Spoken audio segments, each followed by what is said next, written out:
Hello everyone. So today we're gonna talk about Kanye West's new song. Nah, I'm kidding. We're gonna talk about the job market. Look, I was gonna make it like a serious video, and I guess at the end it's gonna turn out like that, cause I made a script for this motherfucker. Also, I'm gonna be reading a lot, so if you don't like that, then just do something else with your life. Bro, I was even gonna write a book right now, because I'm working on this book, right? That I'm doing. It's great. You should buy it once I finish it. But I was like, man, honestly, like, it would be just good to talk about this shit. So yeah, like, as you have seen probably in the title of the video, I want to talk about why the job market is messed up. But yeah, you'll see, like, it's not gonna, we all know at this point that the job market is messed up, but it's just bringing my own experiences and like my unique takes, things like that. So let's give an introduction. So I studied biomedical engineering at a undergraduate level, and this was a 3-year Bachelor of Engineering degree. And after that, I pursued a Master of Science in medical engineering. So the first one was biomedical, and the Master of Science was medical engineering. They're insanely similar, but yeah, they have that difference in the naming and stuff. So yeah, the Master of Science was a 1-year full-time postgraduate course, and it was from September 2023 to September 2024. But officially it's like that. But yeah, if you see my diploma, it says from September 2023 to October 2024. So yeah, they added that extra month, but like officially, I know like it's 1 year, right? So yeah, during both degrees, like my focus was firmly academics. How most people, that's the case for most people. That's the thing. So like what I mean by this, like I didn't do a placement year. I didn't do the freaking summer internships. I didn't do any of that. I didn't gain work experience in a formal engineering role. That's what I mean. I just focused on my freaking studies, right? So yeah, the only work experience I had was in 2 small part-time jobs. They were both during my first year of my undergraduate, and that was it. So one was literally like video content creator, and the other one was like a freaking like photo shoot participant. The cool thing about that one is that I can say that I was officially a model. So yeah, I guess that's cool. But yeah, it's not in the sense that you would imagine. It's not like I was like modeling like this and that. Like it was just like showing student life in freaking Clifton campus, right? So yeah, that's what it was. That said, like I put everything I had into my studies, right? So I achieved a distinction level in both my undergraduate and my master degrees, and I was also awarded best academic performance in my Master of Science course. So yeah, bro, I had an award, bro. I had an award. I still get no jobs. But yeah, the other thing I want to talk about, so the postgraduate placement, what went wrong. So during my master's, I was planning to do a postgraduate placement, because a year of actual working experience is like gold dust nowadays.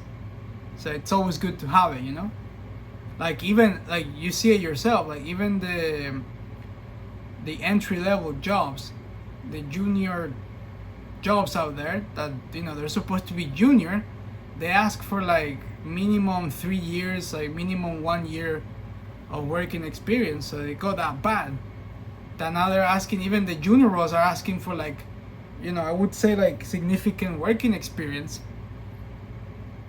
So yeah, like that's why I thought I incorporated that into my course. But obviously, like you as a student were responsible by yourself to try to find this placement. So yeah, I applied to a ton of placements, but like I was either like rejected straight up, but it wasn't offered anything solid.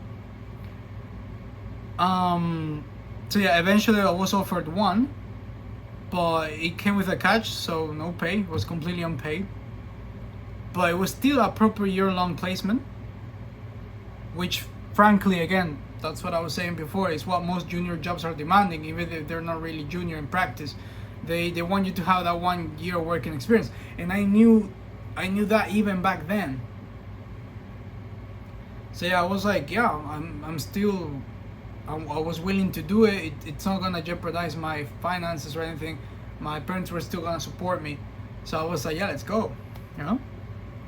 And I was ready to like take it, and the experience was gonna be worth it for me. But my own university rejected it. My own fucking university, because they have a freaking policy that doesn't allow unpaid. Bruh. Okay, that's gonna be a funny thing in the fucking video. I'm not gonna start though because of this motherfucker, man. Shit.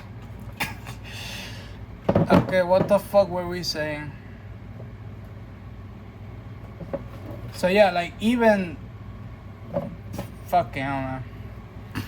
I'm not gonna cut this video, by the way, so yeah.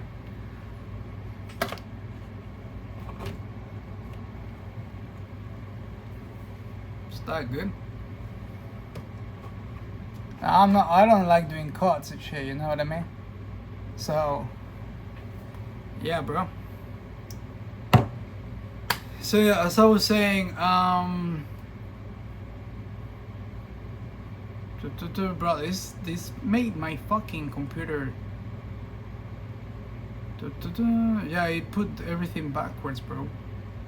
By the way, I'm wearing this because it's gonna be summer soon, so like, you can definitely feel it. So that's why I'm wearing just this shit. But I think I'm gonna turn on the fucking light, bro.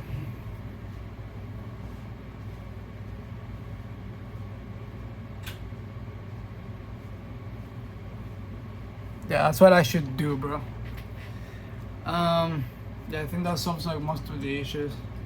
I mean, I always have this lamp up there, but you know, it fell down this time. I guess it made the fucking video entertaining, you know, for you.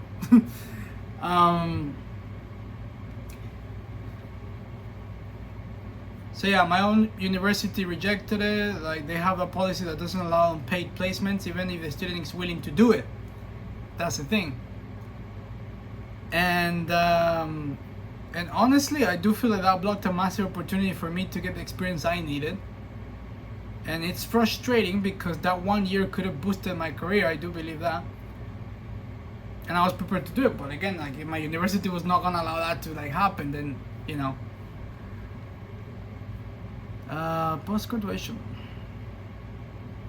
So yeah, like, I officially finished my last academic deadline on the 19th of the 19th of September of 2024, and that was, you know, just presenting my MSc dissertation presentation.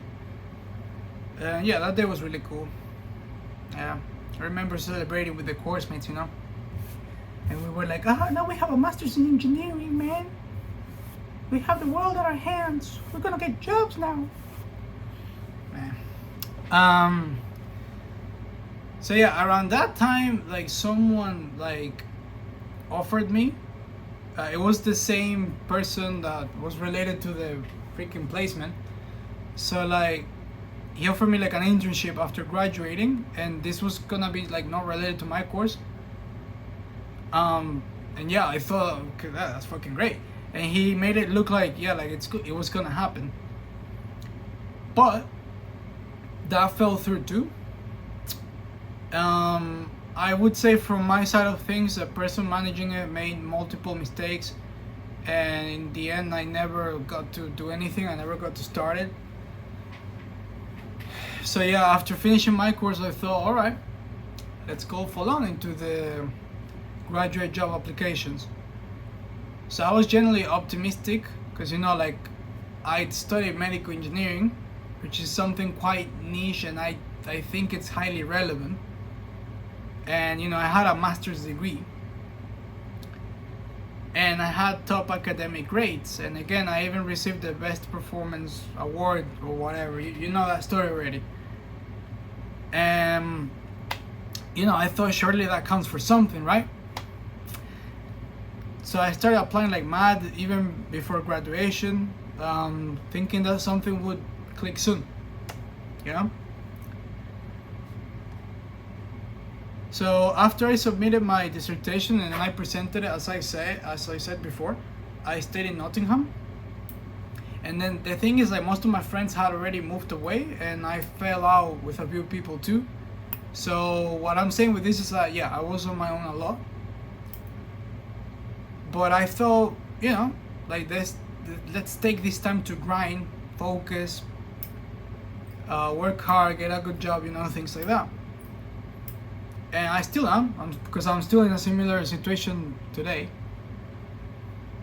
So again, like I said before, I was like applying like mad, like the period before my graduation. So yeah, job after job, all day, every day. And yes, we all know it by now. We all know it by now that the job market is brutal. And it's like normal. I've heard like countless of stories of people just applying to hundreds of jobs, and like they get like mostly rejections, right? And like that's the thing. Everyone says like it's competitive. Don't take it personally. But like after some point, like all of this just like wears you down. Like I would say like during that period, like before my graduation, not so much, but then the months later, like it started accumulating. And like yeah, I would say like even now, like the rejection itself, like the individual rejection doesn't cause anything to me psychologically because I'm used to it by now. But it's more the fact that like you just feel like you're not, you know, because like after uni, if you're not working, especially as a, yeah, like, well, not as a, well, everyone, like if you're not working, like it's like you're to no value to the society, you know, especially like to the modern society, really. At least that's how the system and society works to some degree. So yeah, I'm just kind of reading the titles and I'm kind of thinking to myself, like, should I mention them or not? Yeah, but this one is called like medical engineering, a niche with few open doors. Yeah, I read it. So I studied medical engineering, so as you know before, and that's something that's both specialized and needed, I think, right? Because like, you know, medical engineering, right? Medical devices. A lot of people need that, right? But here's the thing. There were very few jobs I could look at and say, yes, I'm actually qualified for this. And that's the thing. I was looking like mainly on LinkedIn, like mad, and other platforms as well. So that I could see a lot of jobs and like what they were asking for the person. And that's the thing I realized since the beginning. It's like there's actually not that many jobs that I would be qualified for. Like for real, if you know what I'm saying, right? So yeah, it's like shockingly few. So I thought like, okay, like just broaden the search, and I started applying to like mechanical or general engineering roles as well. And that's the thing, like I've done enough mechanical content in my degrees, and so I should be eligible for like many of the mechanical engineering roles. But in reality, employers often see medical engineering and think, oh, not technical enough, not the right type. And it's the same with the lab-based jobs or biomedical science roles, you know, that kind of stuff. Healthcare, they think like we like medical engineers like it's not like a good background for them. Like you're seen as not lab-based enough or not biomedical enough, you know. So what you're left with is like a brutal truth. That again, like the number of roles that I would be actually qualified for and taken seriously for is painfully few. Like it's painfully small. And that's not because I'm not skilled. Same case with the other people that studied these degrees with me, but because of how narrowly employers define qualified.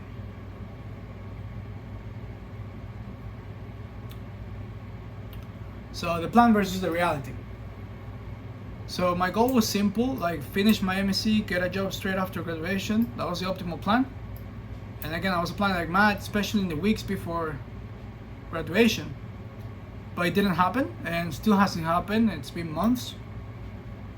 And I was doing everything I thought I was supposed to do and more, and still nothing. So yeah, I guess like another thing that I wanted to say, just like extra comments not related to this general theme that I'm addressing.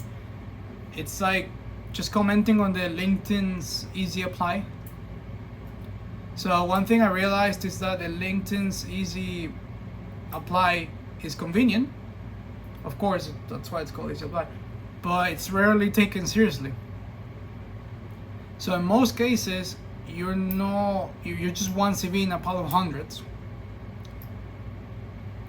And then when you actually go directly to the company's own website, you'll often find extra questions or steps like they require you to submit a cover letter and things like that, and they were not mentioned in the easy apply function, right? And yeah, that shows that they care more about this application in their actual portal. So yeah, it's more effort, but like it's also more credible than just taking the easy apply function that they put.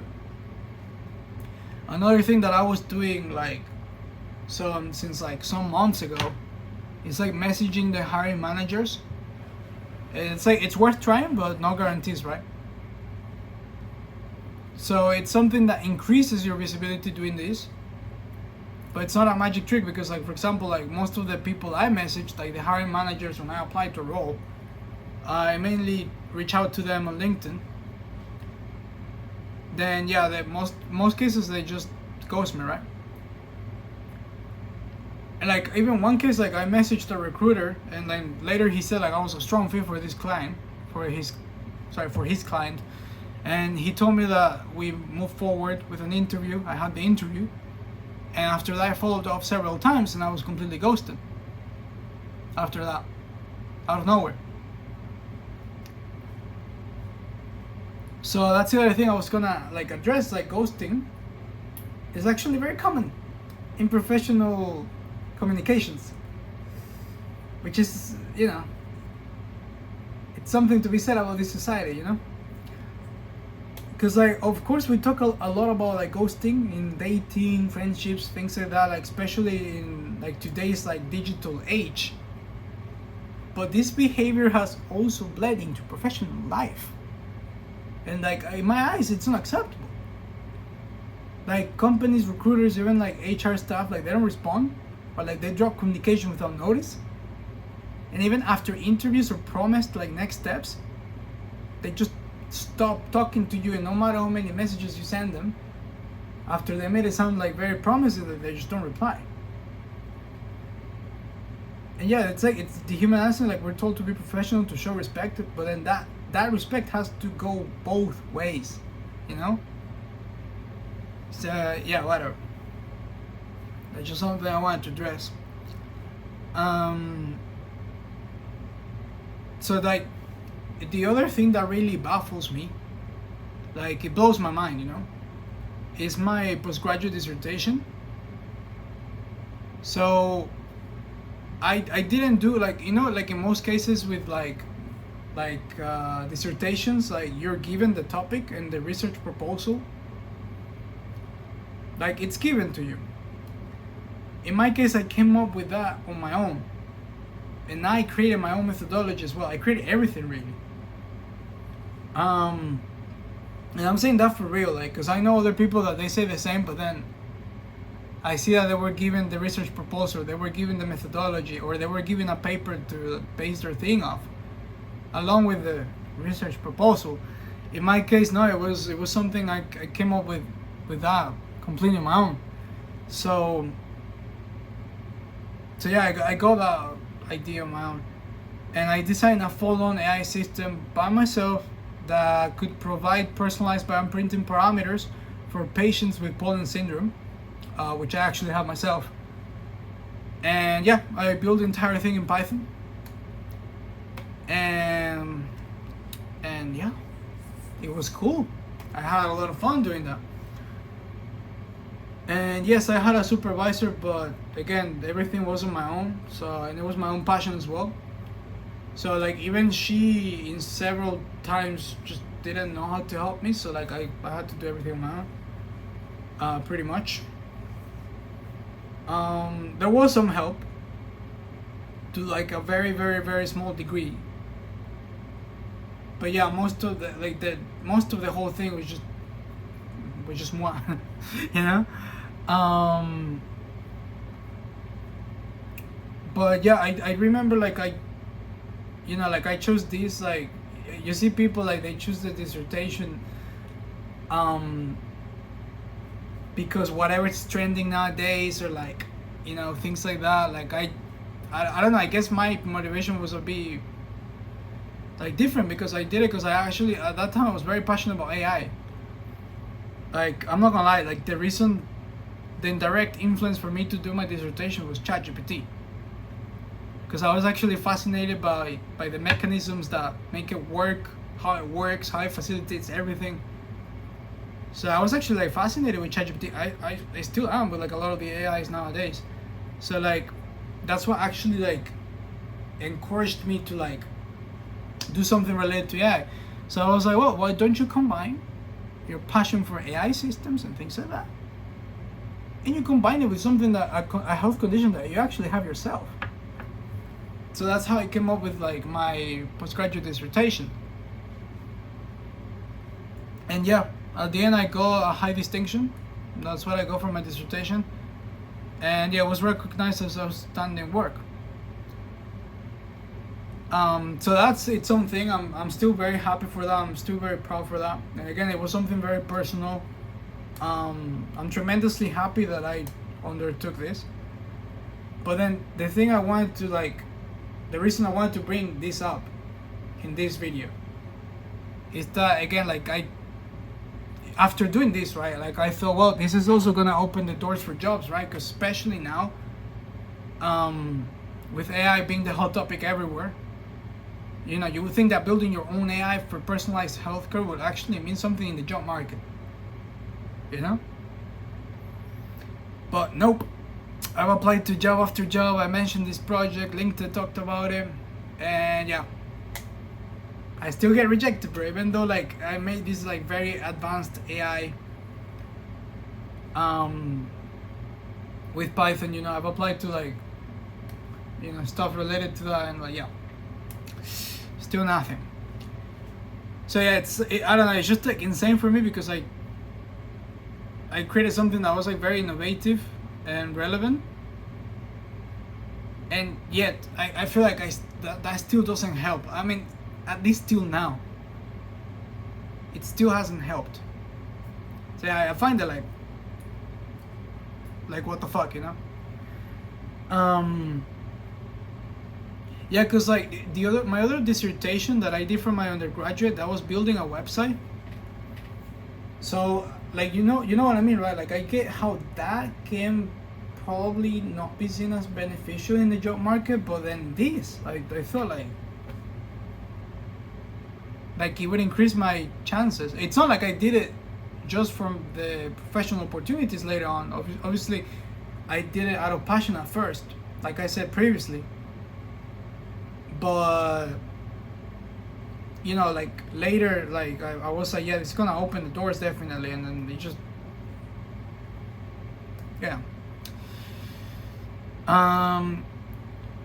So yeah, one thing I've started doing now is that I don't apply like crazy anymore, and I've cut down the volume of applications. So you might be wondering why, that you're unemployed, like why are you doing this? Thing is like, because after months of doing this, you start to see the patterns. You know which roles are actually possible and which ones are just a waste of time. Like at least in my case, right? And I now only apply to roles when I can realistically say, okay, I've actually got a shot here. And I'm not gonna lie, even then I still get rejected, bro. That's the thing. So like, yeah, I reduced the volume, but yeah, I do try to apply now to jobs like, yeah, I definitely got a shot here. So yeah, I guess the good thing is like now I can do other stuff, which is a topic I'm gonna address later. I'm not only applying to jobs, like I'm not like mad. I'm not mad about that. But yeah, the other thing that I wanted to address is the international student problem. So yeah, as you can tell, like I'm an international student, and right now I'm here on a graduate visa. Which allows me to like try to apply to jobs for 2 years, right? But here's the problem: fewer and fewer companies are now open to international graduates in the UK, and I'm guessing this is the same in other countries as well. And yeah, a lot of them won't even consider you unless you've got indefinite right to work or a British passport. So that already shrinks the job pool even more. So the best case scenario, that I work under my graduate visa, prove myself, and by this proving of myself, then maybe they say, no, yeah, you know what, we actually want to sponsor you. But in most cases, I'm excluded from the start just because of my visa. That's what's happened.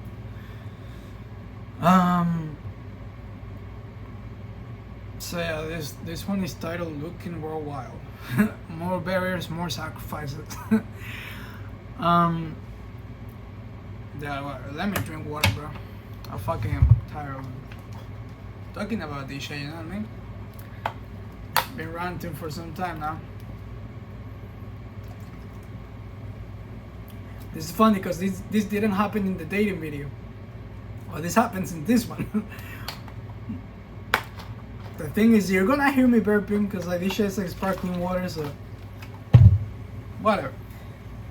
So yeah, now continuing, like of course I'm not just limiting myself to the UK, but I've also tried looking for jobs worldwide. But that's a whole other world. Because for example in the US, most job listings are US citizens only. So there's no sponsorship, no exceptions. And other countries are just as strict, obviously. And for me, again, it's like especially frustrating because I've been in the UK for years. So I did my GCSEs here. I didn't do the whole GCSEs, like, how can I say? Like, I didn't do the full year. So I came here the final year of GCSEs and I had to study everything from the previous years in 1 year. And yeah, that's how I got my GCSEs. But I did do GCSEs, like, in the UK, and I started my education in this country since then. But yeah, obviously you don't hear the accent because yeah, that shit never got into my mind, bro. I'm telling you, like the accent here just never got into me. So yeah, like as you know, I did the A levels, bachelor's and master's degree, the master degrees here, not degrees, master's degree. Can't even talk anymore, bro. Damn. Yeah, that's the thing. My point is, I've been trying to freaking build a life in here, man. And this is, like, you know, like this isn't just a education. It's like it's a place that I actually call home now. You know, all the lads out there, like all the pubs or the the rain, the clouds, the fucking the forest. It's like a home to me now, bro. Like I actually grew up in this shit. You know what I mean? Like I can say that by now. So like, yeah, of course, like I would rather just live here and work here. So yeah, like I obviously the other thing is like I'm hoping to eventually get the British like citizenship. Because again, I've been for so long here, so might as well. But if I leave now to work abroad because of how bad the situation is here, like with medical engineering, then the plan's probably dead, right? So I've already got the graduate visa and it wasn't easy to get, so I want to make it count.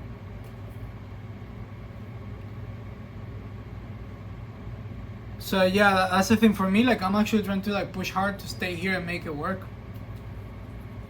And this is the other thing, right? For example, among the international community, I do see like it's a bit common to like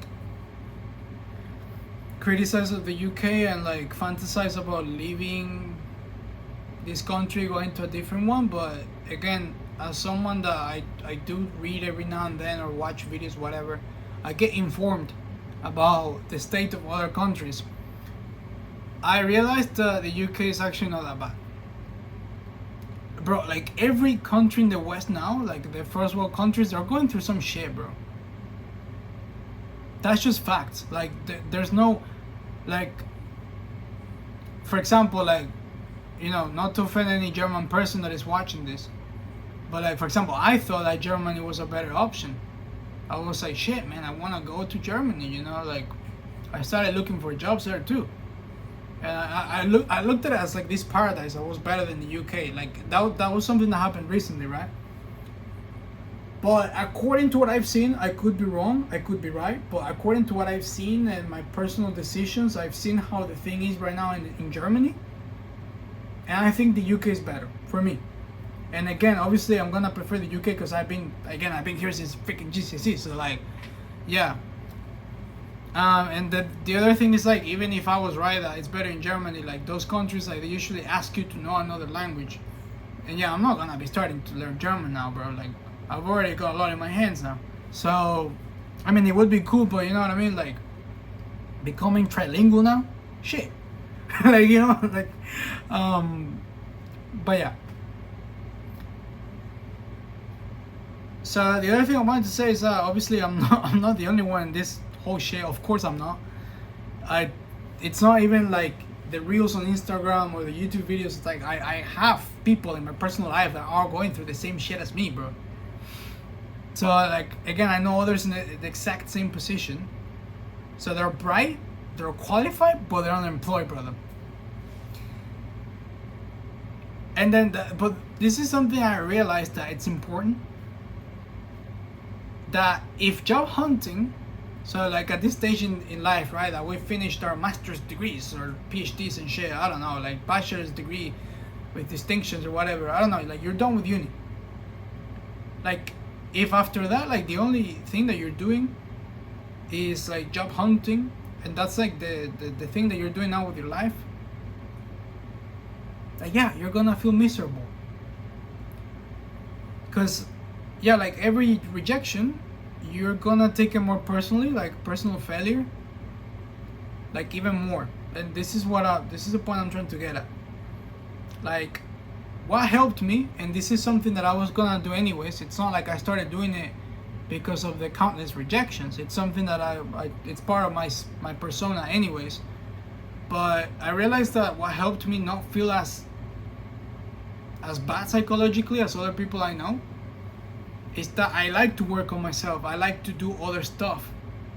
Even in uni, like when I saw other people like just studying and everything, like even in those times, like I was doing stuff for my personal growth. You know, because at the end of the day, I'm a human being. I value more my personal growth than my professional growth. You know what I mean? Like I do value more, again, my personal growth than my professional growth, or the other growths that are out there. I don't know. And again, I'm not saying like for me right now, like, yeah, the job hunting is the number one priority, but I'm also a human being, right? So what I'm trying to say here is that during this time, I've also been working on like passions I have. And you know, I would recommend like you try things that you always wanted to try but never had the time for. And that's the thing, bro. Like, you're a human being at the end of the day, not just a job applicant. I'm bringing this up because I talk to some people and you know, we always have this like talk about like, oh shit, it's so, like, the job market is so shit. Like, I've applied so many times, oh, so many rejections. Like, it's so sad and shit. And I asked them like, yeah, but like, do you have any other goals? Like, what are you doing aside from this? They say, nah, man, I'm just applying. I'm just trying to get through this, like. And I'm like, no, but like, seriously, are you not like doing anything else? Are you just applying? What do you do in your free time? Do you read? Do you write? Do you work out? Do you cycle? Do you, like, what's up? It's like, nah, man, I'm just trying to get through this shit, like, get a job. And I'm like, so that's all you do then after you graduated from uni? Like, no shit, like, you're gonna feel sad, brother. You know what I mean? Like, it's, yeah, you gotta do this shit with your life so that like you see growth in other areas. And this is gonna help you psychologically, because then you don't only see the fucking rejections, right? Because then you're doing other stuff. You're dealing with multiple things in your life. And yeah, you could say like, oh yeah, but these guys that you're talking about, they actually invest more time into the job application, so the chances of them getting a job is gonna be higher than you. Maybe. Maybe you're right. But the thing is, I always say, bro, you can make it work out. Like, you can apply to jobs, you can work out, you can do something at nighttime that you like. You know what I mean? Like, it's not like you don't have to spend 24/7 just applying to jobs. That's what I'm saying. So,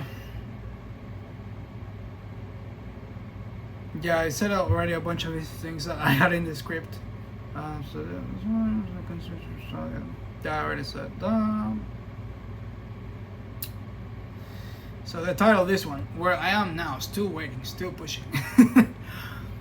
So at this point, I don't know what's going to happen. I'm still applying, still sticking to the routine, and still trying to persevere. And yeah, I'm still getting rejected to this day.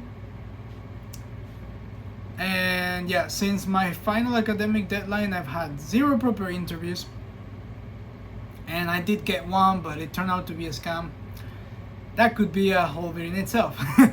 Yeah, I applied to this job, and yeah, I did get accepted even. I got a job offer from them, but they turned out to be a scam. Yeah. I'm not gonna explain now, it's a long story, but yeah, I could make it. I could probably make a video about it if you want me to. You know? You put it down in the comments. So yeah, that one doesn't count, but yeah, aside from that, I've got like 0 interviews, bro.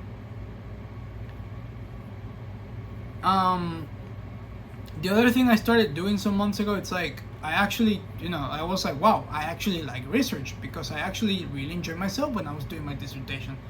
Maybe you should take a next step academically.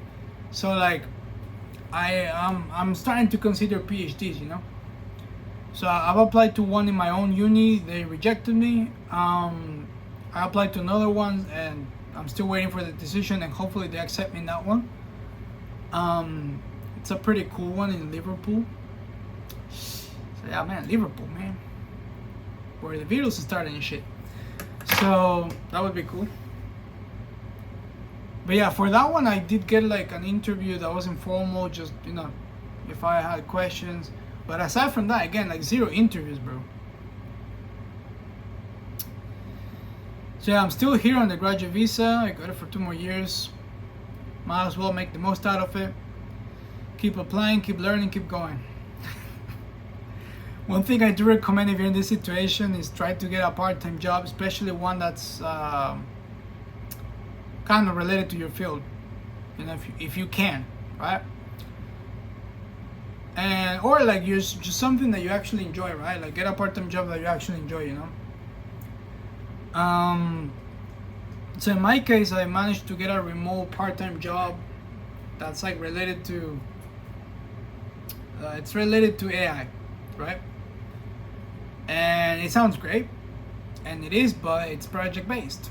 So there are long periods where I'm just waiting, but it's still something I can put on my CV, something that gives me a little sense of progress. Final reflections. It shouldn't be like this. Honestly, it's insane. Honestly, I have to say this shit, bro. Like, it's actually fucking insane that this is not, like, I have to say it, right? Like, obviously, this is not a problem in the UK. I've been mainly addressing my experience in the UK because I live here. But, bro, of course, this is not a problem in the UK. It's in the whole West, bro. Like, it's insane that, like, even if you're an exceptional student with distinctions, awards, you design your own fucking whatever. But yeah, if you don't have formal working experience, like, you're still shut out, bro. Like, they think it's like something that's like what the fuck, Like, it's not just me, obviously. Like, I know people who've been going through this for even longer than I have, and they're still jobless, still trying, and still ignored. So yeah, it's a fucking messed up shit that's happening nowadays, man. So yeah, let's pray things get better. Let's pray. For me, for you, for everyone caught in this mess. And until then, stay strong, stay grounded, and remember, you're more than your employment status. So yeah, thank you for watching this video.